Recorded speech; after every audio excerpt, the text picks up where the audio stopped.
So tonight we're doing something interesting. We have a special guest reader stopping by. Someone who wishes to remain anonymous has offered to read an Edgar Allan Poe story for us, which I'm grateful for. It's less work for me. And the reason we've gone with this particular story is because I just finished reading a book on mesmerism, or animal magnetism, as it is also known. And Poe published this story the same year that that book came out, 1844. This was at a time when mesmerism was basically at the peak of its popularity. You had people like the Reverend Chauncey Townshend and Dr. John Elliotson publishing books about it, which were very popular, and it was being written about in the newspapers. People all over America and England and elsewhere in Europe were getting into mesmerism, and they were trying it out for themselves. You might say they were mesmerized by the topic. I had to get that one in there. And Poe himself was very interested in mesmerism. He actually wrote a review for Townshend's book, Facts in Mesmerism, which he called truly profound. And what we're about to hear isn't really a traditional story. It's more of a meditative essay that uses mesmerism as a framing device. It has a sort of slow, dreamy quality to it. It's quite an interesting little piece. And with that, I'll turn the floor over to our reader. Mesmeric Revelation by Edgar Allan Poe. Whatever doubt may still envelop the rationale of mesmerism, its startling facts are now almost universally admitted. Of these latter, those who doubt are your mere doubters by profession, an unprofitable and disreputable tribe. There can be no more absolute waste of time than the attempt to prove, at the present day, that man, by mere exercise of will, can so impress his fellow as to cast him into an abnormal condition in which the phenomena resemble very closely those of death, or at least resemble them, more nearly than they do the phenomena of any other normal condition within our cognizance. That, while in this state, the person so impressed employs only with effort, and then feebly, the external organs of sense, yet perceives with keenly refined perception, and through channels supposed unknown, matters beyond the scope of the physical organs. That, moreover, his intellectual faculties are wonderfully exalted and invigorated. That his sympathies with the person so impressing him are profound. And finally, that his susceptibility to the impression increases with its frequency, while, in the same proportion, the peculiar phenomena elicited are more extended and more pronounced. I say that these, which are the laws of mesmerism in its general features, it would be supererogation to demonstrate. Nor shall I inflict upon my readers so needless a demonstration today. My purpose at present is a very different one indeed. I am impelled, even in the teeth of a world of prejudice, to detail without comment the very remarkable substance of a colloquy occurring between a sleepwaker and myself. I had been long in the habit of mesmerizing the person in question, Mr. Van Kirk, and the usual acute susceptibility and exaltation of the mesmeric perception had supervened. For many months he had been laboring under confirmed phthisis, the more distressing effects of which would have been relieved by my manipulations. And on the night of Wednesday, the 15th instant, I was summoned to his bedside. The invalid was suffering with acute pain in the region of the heart, and breathed with great difficulty, having all the ordinary symptoms of asthma. In spasms such as these, he had usually found relief from the application of mustard to the nervous centers. but tonight this had been attempted in vain. As I entered his room, he greeted me with a cheerful smile, and although evidently in much bodily pain, appeared to be, mentally, quite at ease. "I sent for you tonight," he said, "not so much to administer to my bodily ailment, as to satisfy me concerning certain psychal impressions, which, of late, have occasioned me much anxiety and surprise. I need not tell you how skeptical I have hitherto been on the topic of the soul's immortality.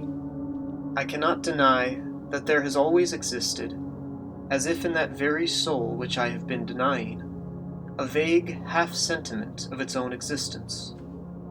But this half-sentiment at no time amounted to conviction. With it my reason had nothing to do.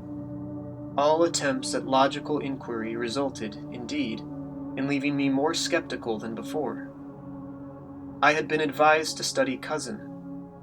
I studied him in his works as well as those in his European and American echoes.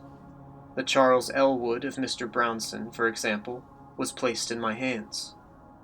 I read it with profound attention. Throughout I found it logical, but the portions which were not merely logical were unhappily the initial arguments of the disbelieving hero of the book. In his summing up, it seemed evident to me that the reasoner had not even succeeded in convincing himself.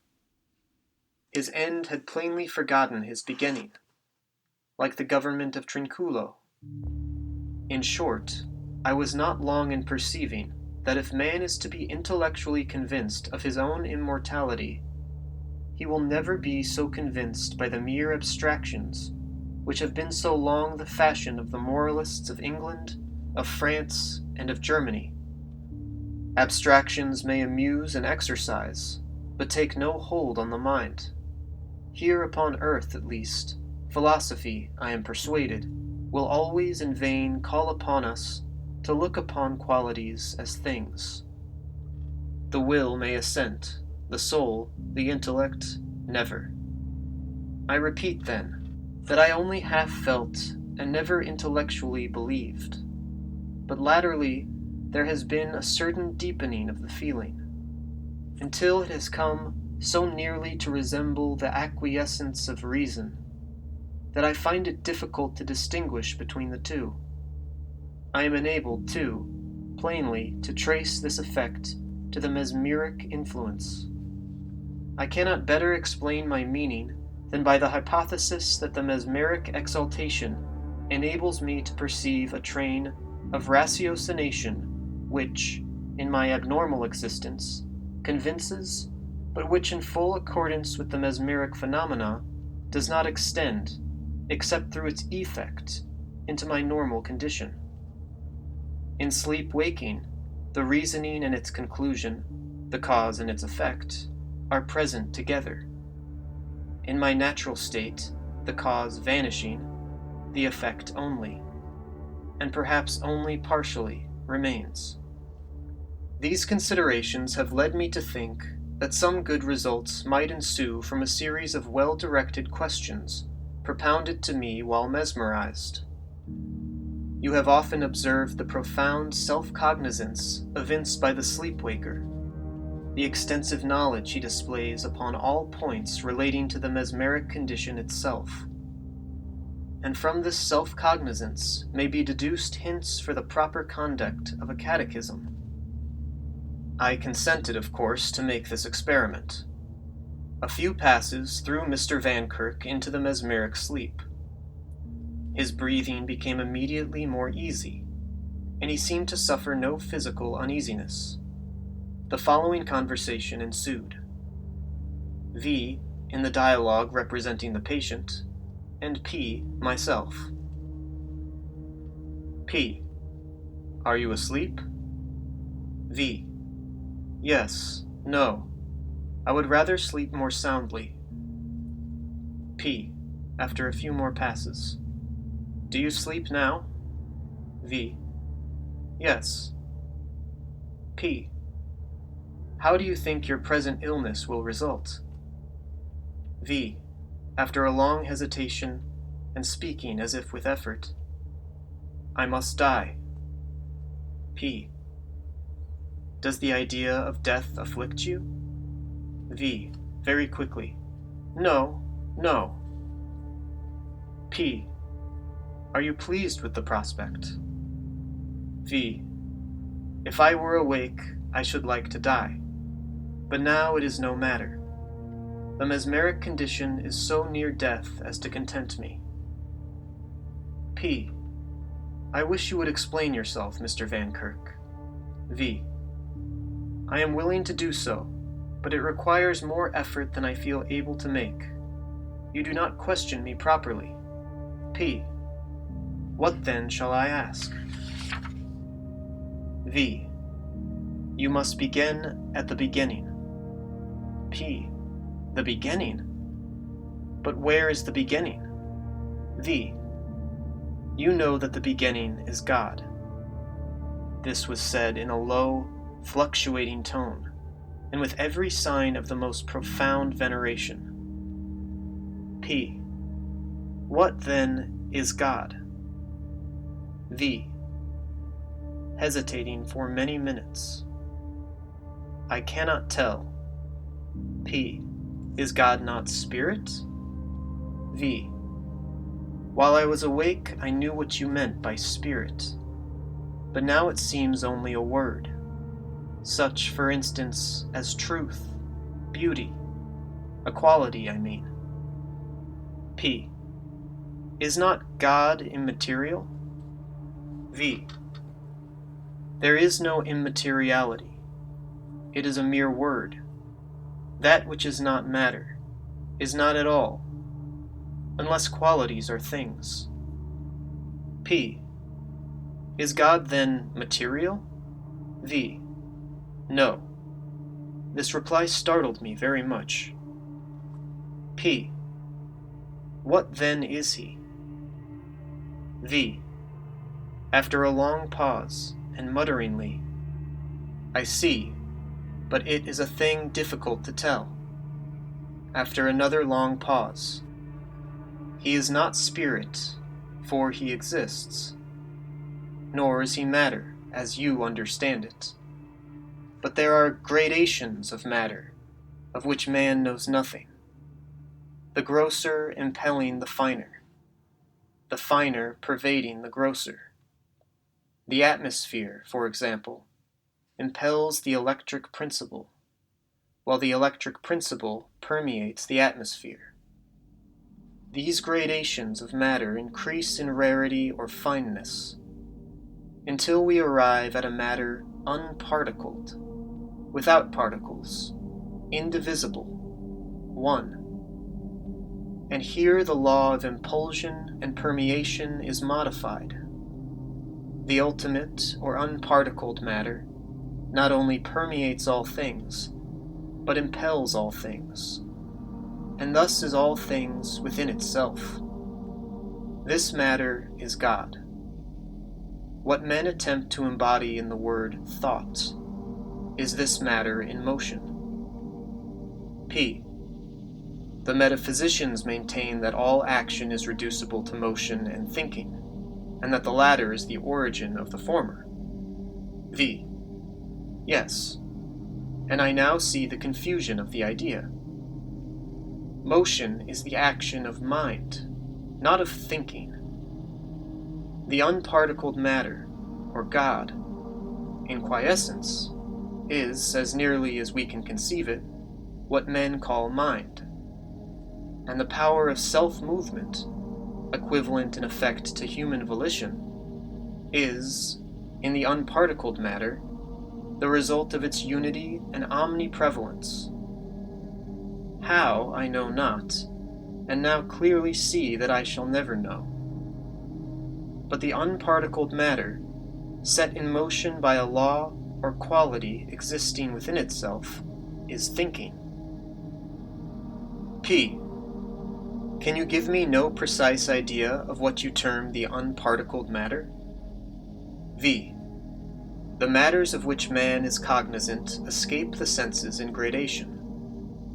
We have, for example, a metal, a piece of wood, a drop of water, the atmosphere, a gas, caloric, electricity, the luminiferous ether. Now we call all of these things matter, and embrace all matter in one general definition.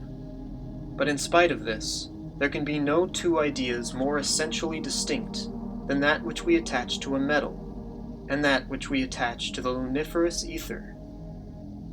When we reach the latter, we feel an almost irresistible inclination to class it with spirit, or with nihility. The only consideration which restrains us is our conception of its atomic constitution. And here, even, we have to seek aid from our notion of an atom, as something possessing an infinite minuteness, solidity, palpability, weight. Destroy the idea of the atomic constitution, and we should no longer be able to regard the ether as an entity, or at least as matter. For want of a better word, we might term it spirit. Take now a step beyond the luminiferous ether. Conceive a matter as much more rare than the ether, as this ether is more rare than the metal.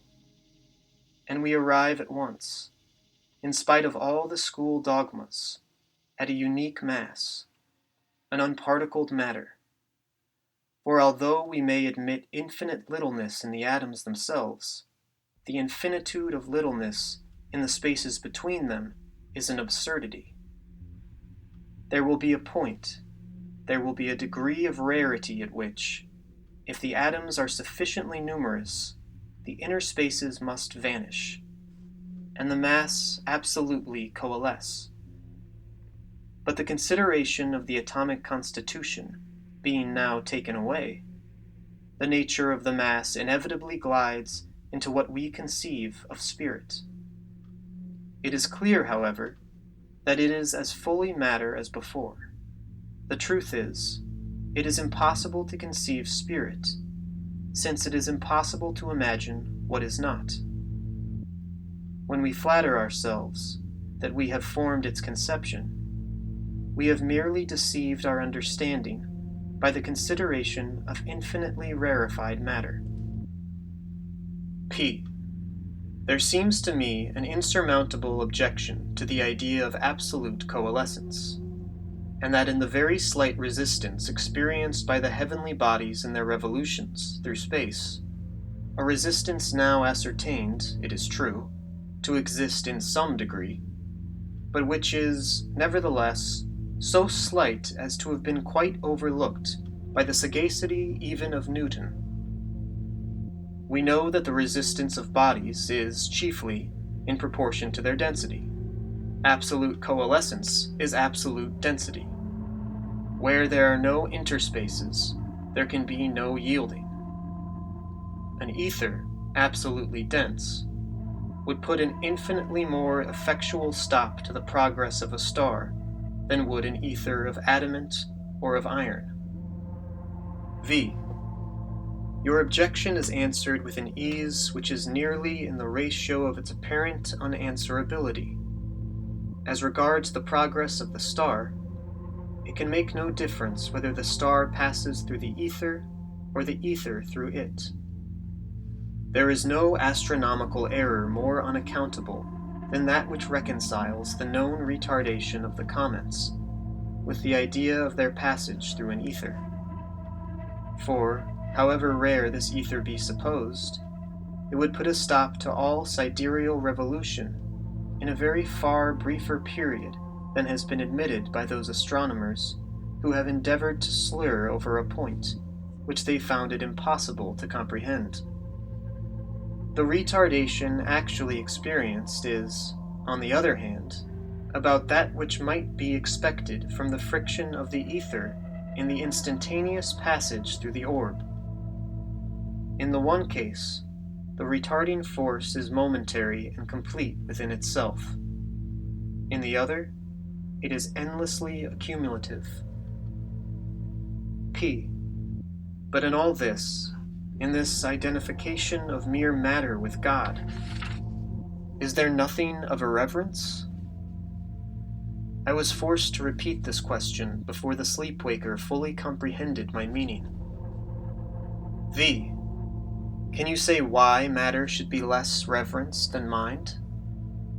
But you forget that the matter of which I speak is, in all respects, the very mind or spirit of the schools, so far as regards its high capacities, and is, moreover, the matter of these schools at the same time. God, with all the powers attributed to spirit, is but the perfection of matter. P. You assert, then, that the unparticled matter in motion is thought. V. In general, this motion is the universal thought of the universal mind. This thought creates. All created things are but the thoughts of God. P. You say, in general. V. Yes. The universal mind is God. For new individualities, matter is necessary. P. But now you speak of mind and matter, as do the metaphysicians. V. Yes, to avoid confusion. When I say mind, I mean the unparticled, or the ultimate matter. By matter, I intend all else. P. You were saying that for new individualities, matter is necessary. V. Yes, for mind, existing unincorporate, is merely God. To create individual thinking beings, it was necessary to incarnate portions of the divine mind. Thus man is individualized. Divested of corporate investiture, he were God.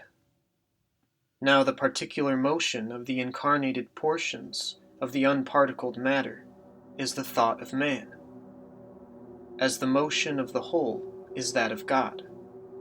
P. You say that, divested of the body, man will be God. V. After much hesitation. I could not have said this. It is an absurdity. P. Referring to my notes. You did say that divested of corporate investiture, man were God. V. And this is true. Man thus divested would be God, would be unindividualized. But he can never be thus divested, at least never will be, else we must imagine an action of God returning upon itself, a purposeless and futile action. Man is a creature. Creatures are thoughts of God. It is the nature of thought to be irrevocable. P. I do not comprehend. You say that man will never put off the body. V. I say that he will never be bodiless. P. Explain. V. There are two bodies, the rudimental and the complete, corresponding with the two conditions of the worm and the butterfly. What we call death is but the painful metamorphosis. Our present incarnation is progressive, preparatory, temporary. Our future is perfected, ultimate, immortal. The ultimate life is the full design. P. But of the worm's metamorphosis, we are palpably cognizant. V. We, certainly, but not the worm. The matter of which our rudimentary body is composed is within the ken of the organs of that body, or, more distinctly, our rudimental organs are adapted to the matter of which is formed the rudimental body, but not to that which is the ultimate composed. The ultimate body thus escapes our rudimental senses, and we perceive only the shell which falls, in decaying, from the inner form. Not that inner form itself, but this inner form, as well as the shell, is appreciable by those who have already acquired the ultimate life. P. You have often said that the mesmeric state very nearly resembles death. How is this? V. When I say that it resembles death, I mean that it resembles the ultimate life. For when I am entranced, the senses of my rudimental life are in abeyance, and I perceive external things directly, without organs, through a medium which I shall employ in the ultimate, unorganized life. P. Unorganized? V. Yes. Organs are contrivances by which the individual is brought into the sensible relation with particular classes and forms of matter, to the exclusion of other classes and forms. The organs of man are adapted to his rudimental condition, and to that only. His ultimate condition, being unorganized, is of unlimited comprehension in all points but one, the nature of the volition of God. That is to say, the motion of the unparticled matter. You will have a distinct idea of the ultimate body by conceiving it to be entire brain. This it is not, but a conception of this nature will bring you near a comprehension of what it is. A luminous body imparts vibration to the luminiferous ether. The vibrations generate similar ones within the retina. These again communicate similar ones to the optic nerve. The nerve conveys similar ones to the brain. The brain also similar ones to the unparticled matter which permeates it. The motion of this latter is thought, of which perception is the first undulation. This is the mode by which the mind of the rudimental life communicates with the external world. And this external world is, to the rudimental life, limited through the idiosyncrasy of its organs. But in the ultimate, unorganized life, the external world reaches the whole body, which is of a substance having affinity to brain, as I have said, with no other intervention than that of an infinitely rarer ether than even the luminiferous. And to this ether, in unison with it, the whole body vibrates, setting in motion the unparticled matter which permeates it. It is to the absence of idiosyncratic organs, therefore, that we must attribute the nearly unlimited perception of the ultimate life. To rudimental beings, organs are the cages necessary to confine them until fledged. P. You speak of rudimental beings. Are there other rudimental thinking beings than man? V. The multitudinous conglomeration of rare matter into nebulae, planets, suns, and other bodies which are neither nebulae, suns, nor planets, is for the sole purpose of supplying pabulum for the idiosyncrasy of the organs of an infinity of rudimental beings. But for the necessity of the rudimental, prior to the ultimate life, there would have been no bodies such as these. Each of these is tenanted by a distinct variety of organic, rudimental, thinking creatures. In all, the organs may vary with the features of the place tenanted. At death, or metamorphosis, these creatures, enjoying the ultimate life, immortality, and cognizant of all secrets but the one, act all things, and pass everywhere by mere volition, indwelling, not the stars, which to us seem the sole palpabilities, and for the accommodation of which we blindly deem space created, but that space itself, that infinity of which the truly substantive vastness swallows up the star shadows, blotting them out as non-entities from the perception of the angels. P. You say that, but for the necessity of the rudimental life, there would have been no stars. But why this necessity? V. In the inorganic life, as well as in the inorganic matter generally, there is nothing to impede the action of one simple, unique law, the divine volition. With the view of producing impediment, the organic life and matter, complex, substantial, and law-encumbered, were contrived. P. But again, why need this impediment have been produced? V.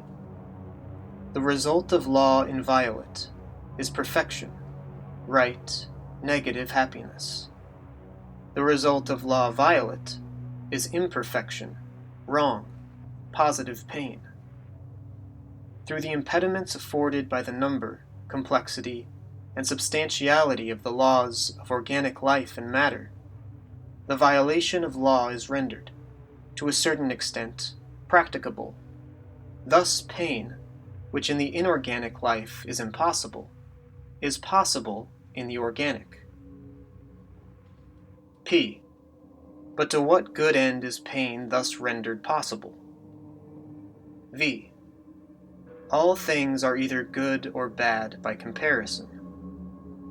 A sufficient analysis will show that pleasure, in all cases, is but the contrast of pain. Positive pleasure is a mere idea. To be happy at any one point, we must have suffered at the same. Never to suffer would have been never to have been blessed. But it has been shown that, in the inorganic life, pain cannot be. Thus, the necessity for the organic. The pain of the primitive life of earth is the sole basis of the bliss of the ultimate life of heaven. P. Still, there is one of your expressions which I find it impossible to comprehend. The truly substantive vastness of infinity. V. This probably is because you have no sufficiently generic conception of the term substance itself. We must not regard it as a quality, but as a sentiment. It is the perception in thinking beings of the adaptation of matter to their organization.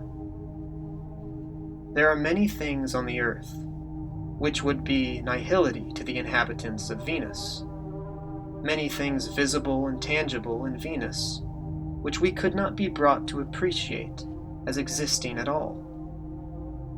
But to the inorganic beings, to the angels, the whole of the unparticled matter is substance. That is to say, the whole of what we term space is to them the truest substantiality. The stars, meantime, through what we consider their materiality, escaping the angelic sense, just in proportion as the unparticled matter, through what we consider its immateriality, eludes the organic. As the sleep-waker pronounced these latter words in a feeble tone, I observed on his countenance a singular expression which somewhat alarmed me, and induced me to awake him at once. No sooner had I done this than, with a bright smile irradiating all his features, he fell back upon his pillow and expired. I noticed that in less than a minute afterward, his corpse had all the stern rigidity of stone.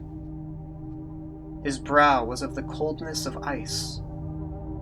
Thus, ordinarily, should it have appeared, only after long pressure from Azrael's hand. Had the sleep-waker, indeed, during the latter portion of his discourse, been addressing me from out of the region of the shadows?